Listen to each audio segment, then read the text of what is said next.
سلام الله عليكم احبابي، ان شاء الله يا ربي تكونوا كامل لاباس.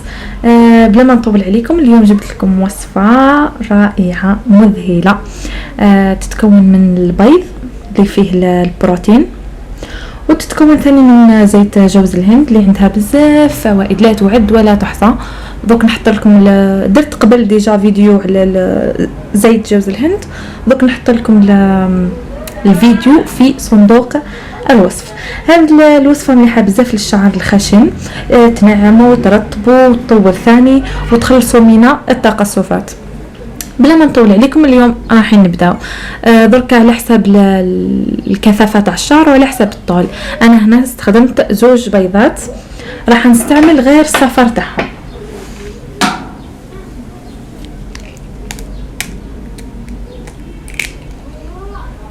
نفصل الصفر على البياض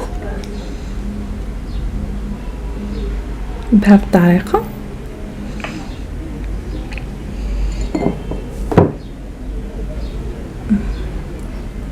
فوالا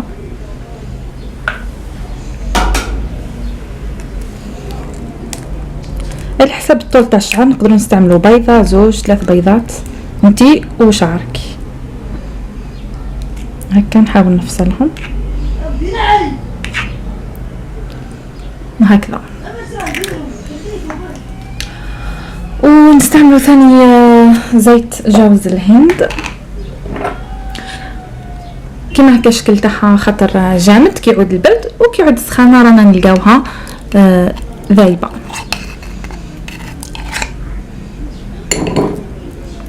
نستعمل هذا القدر.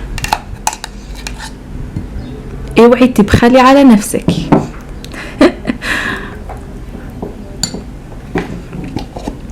هذا الصفار من بعد دوك نقول لكم واش راح نديروا به.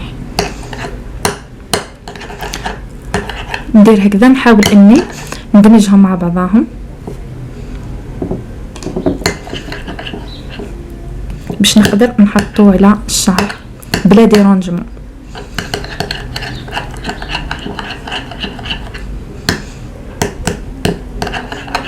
كون جات الزيت ذايبه درك في ساعه ندمجوا مع بعضهم. كانت العمليه سهله بصح قاعد جامده، استصعب عليا الامر بعض الشيء. اهو اوعي تبخلي على نفسك.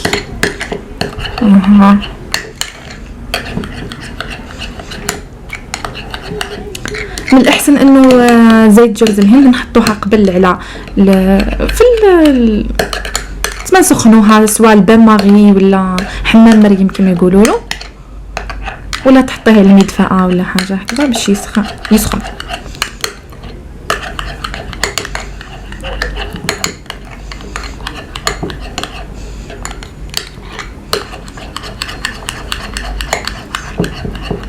دوك نحاول ندفيها من بعد نعاود نرجع لكم.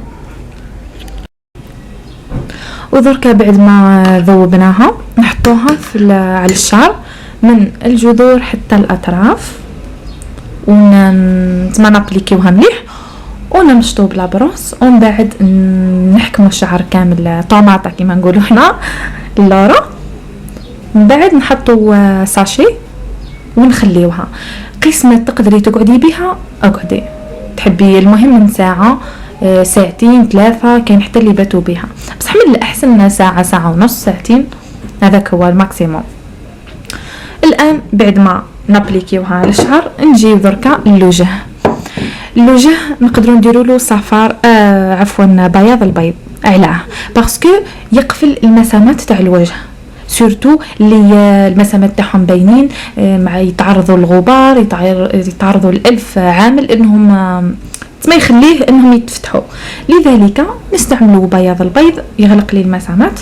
بصح وشي كيف الطريقه تحبي تحطي بياض البيض طول على الوجه، والطريقه الثانيه انك ديري بابي على وجهك، تقدري حتى ديري مثلا بابي مشوار، تنحي جهه العينين والفم والخشم باش تقدري تنفسي لا تجيفي.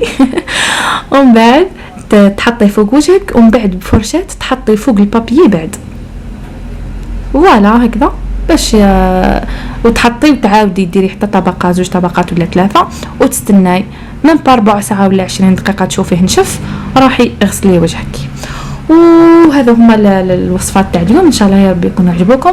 ما تنساوش الاشتراك في القناه وتفعيل الجرس مهم جدا البنات، واكتبوا لي تعليقات اذا حابين نزيد ندير لكم وصفات على اي حاجه، ودمتم في رعايه الله.